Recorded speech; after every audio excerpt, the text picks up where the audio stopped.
مثلا تاریخ لکھتی ہے کہ کوئی بھی غلام امام علیہ السلام کے پاس 1 سال سے زیادہ عرصہ نہیں رہا۔ اس کی وجہ یہ ہے کہ امام علیہ السلام جب غلام کو لیتے تھے یا غلام کو خریدتے تھے تو وہ اپنی خدمت کے لیے نہیں خریدتے تھے۔ تو وہاں پر جب ہمیں یہ چیز نظر آتی ہے کہ یہاں جب امام غلام کو خرید رہے ہیں تو دراصل اس کی تربیت کرنا چاہتے ہیں،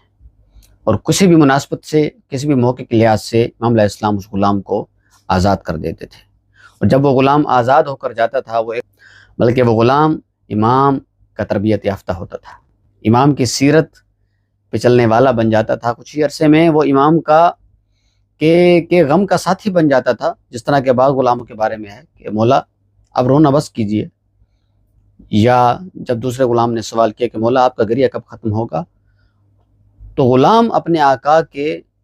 حسن سلوک کی وجہ سے وہ غلام آپ کی شیدائی